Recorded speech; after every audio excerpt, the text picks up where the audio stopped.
আসসালামু আলাইকুম। আখিস cook and vlog চ্যানেলে আপনাদের সবাইকে স্বাগত জানাই। আজ আমি আপনাদেরকে একটা হোমমেড ফ্রাই প্যাটিস তৈরি করে দেখাবো। এটা দেখতে যতটা সুন্দর, খেতে তেমনই ভীষণ মজাদার হয়। আপনারা একবার হলেও এটা বাড়িতে ট্রাই করে দেখতে পারেন।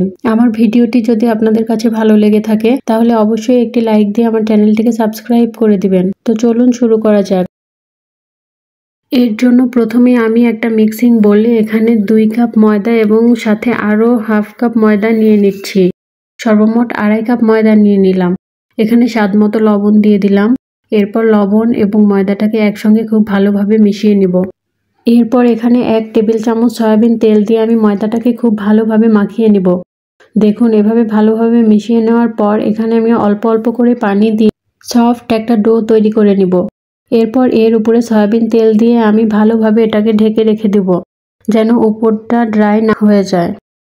এরপর আমি ডোটাকে এক সাইডে ঢেকে রেখে দেব। কিছুক্ষণ এটাকে রেস্টে রেখে দিলে এটা আরও সফট হয়ে আসবে।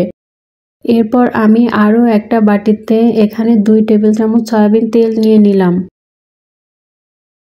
এবার এখানে আমি 3 চা চামচ ময়দা দিয়ে দিলাম। ময়দা দিয়ে আমি খুব ভালোভাবে মিশিয়ে নিলাম। এরপর ডো এবং এই গোলাটাকে আমি এক সাইডে রেখে দেব। এবার ভেতরের পুর বানানোর জন্য এখানে আমি একটা কড়াইয়ে পরিমাণ মতো তেল নিয়ে নিলাম। এবার এখানে হাফ কাপ পেঁয়াজ কুচি করে দিয়ে দিয়েছি। পেঁয়াজটাকে যত সম্ভব চিকন করে কেটে নিতে হবে। পেঁয়াজটা কিছুটা ভাজা হয়ে আসলে এখানে আমি হাফ চা চামচ গোটা জিরা দিয়ে দিলাম, একটা এলাচ দিয়ে দিলাম। এবার সবকিছুকে একসঙ্গে আমি কিছু সময় নিয়ে ভেজে নিব। পেঁয়াজটা কিছুটা ভাজা হয়ে আসলে এখানে আমি 1 কাপ মাংস কিমা দিয়ে দিব। এখানে আমি মুরগির মাংসটাকে ব্যবহার করেছি। মাংসগুলোকে তেলের সাথে কিছু সময় নিয়ে একটু ভালোভাবে ভেজে নিব।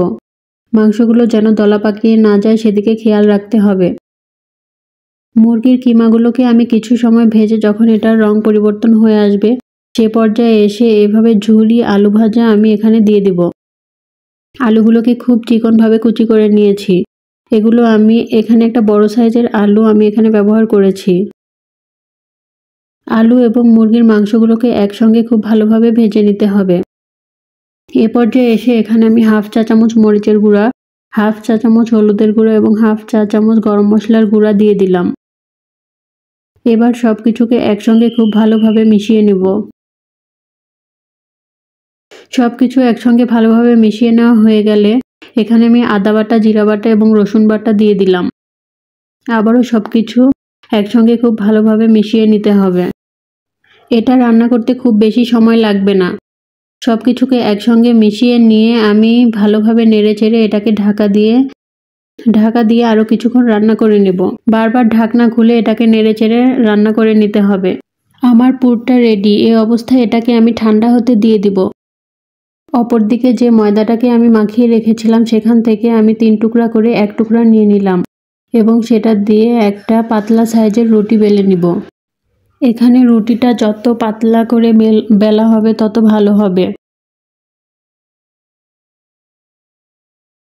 দেখুন রুটিটাকে আমি এরকম পাতলা করে বেলে নিয়েছি। আমরা রেগুলার যে রুটিগুলো খাই তার তুলনায় আরও একটু বেশি পাতলা করে এটাকে আমি বেলে নিয়েছি। এবার যে গোলাটা আমি তৈরি করে রেখেছিলাম তেল এবং ময়দা দিয়ে সেটা খুব ভালোভাবে এর উপরে প্রলেপ দিয়ে দিব।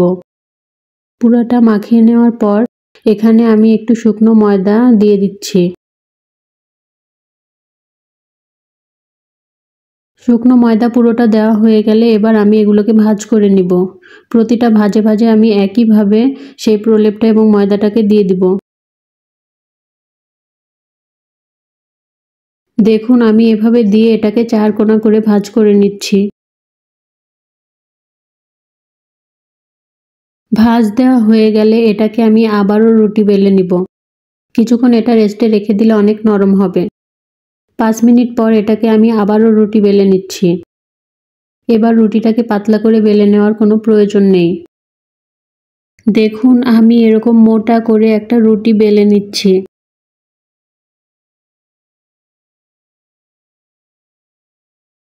এখানে বলার কিছুই নেই, দেখে বুঝে নিতে হবে। আমি এই সাইজে একটা রুটি তৈরি করে নিয়েছি। এবার এর চারপাশটাকে আমি চাকু দিয়ে কেটে সমান করে নিচ্ছি।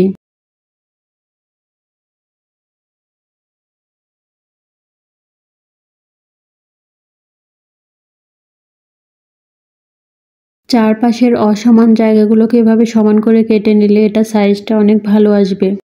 চারপাশটা সমান করে কেটে নিয়ে এবার আমি মাঝখান থেকে 2 ভাগ করে নিচ্ছি।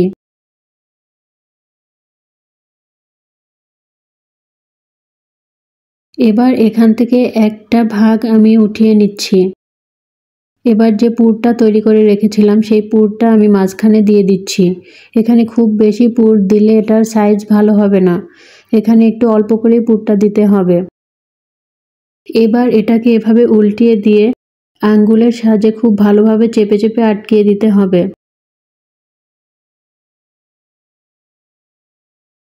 অপর যে পার্টটা ছিল সেটাকেও আমি একইভাবে বানিয়ে নিচ্ছি।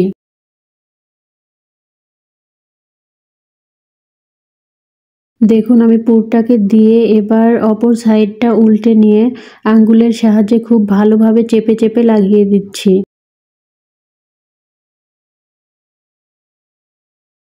ব্যাস আমার 2টা প্যাটিসই রেডি।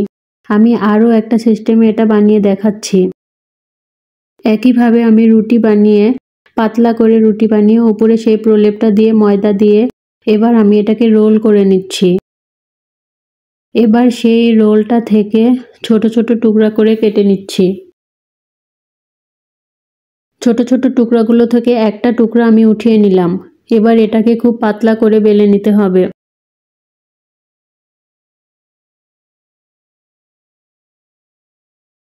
দেখুন আমি খুব পাতলা করে এটাকে বেলে নিচ্ছি।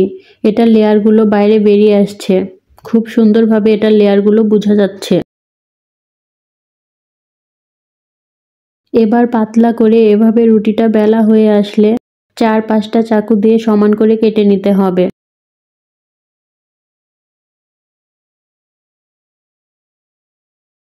চারপাশটাকে আমি সমান করে খুব ভালোভাবে কেটে নিচ্ছি।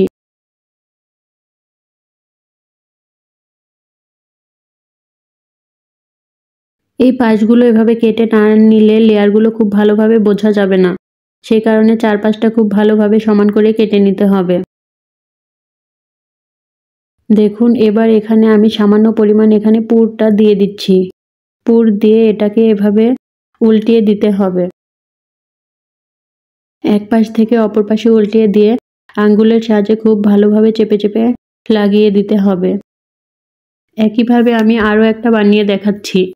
রুটিটা বেলে নিয়ে চারপাশটা সমানভাবে কেটে নিচ্ছি।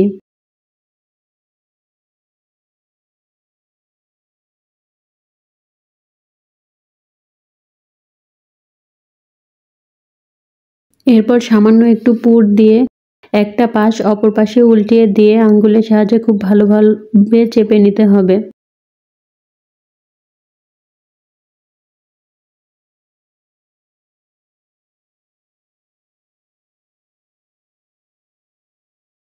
এভাবে আমি প্রতিটা প্যাটিসকে বানিয়ে নিয়েছি। এবার এটাকে ভাজার পালা। এর জন্য একটা কড়াইয়ে আমি পরিমাণ মতো তেল নিয়ে নিয়েছি। তেলটাকে খুব গরম হতে দেওয়া যাবে না।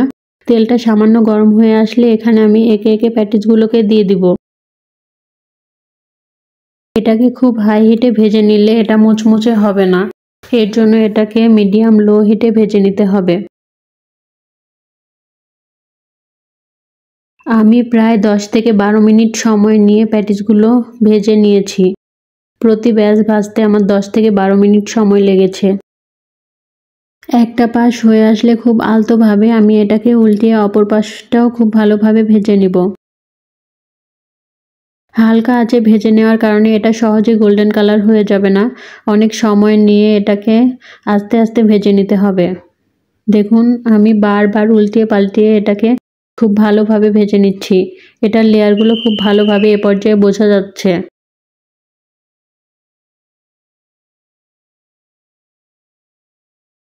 সময় নিয়ে ভেজে নিলে প্রতিটা লেয়ারই খুব মুচমুচে হবে।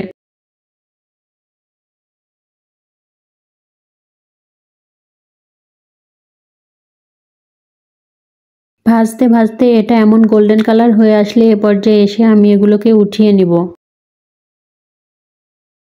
ভালোভাবে তেল ঝরিয়ে আমি এগুলোকে উঠিয়ে নিচ্ছি। দেখুন লেয়ারগুলো কি সুন্দরভাবে বোঝা যাচ্ছে।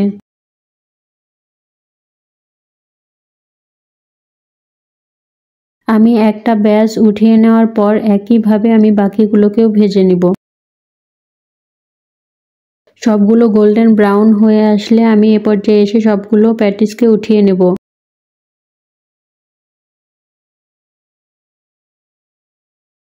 ব্যাস তৈরি হয়ে গেল আমার দারুণ মজার ফ্রাইং প্যাটিস। এগুলো খেতে দারুণ মজার হয়।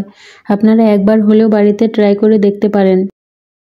আমার রেসিপিটি যদি আপনাদের কাছে ভালো লেগে থাকে তাহলে অবশ্যই একটি লাইক দিয়ে আমার চ্যানেলটিকে সাবস্ক্রাইব করে দেবেন। আজ এ পর্যন্তই, দেখা হবে আগামীতে অন্য কোনো রেসিপি নিয়ে। সে পর্যন্ত সবাই ভালো থাকবেন। আল্লাহ হাফেজ।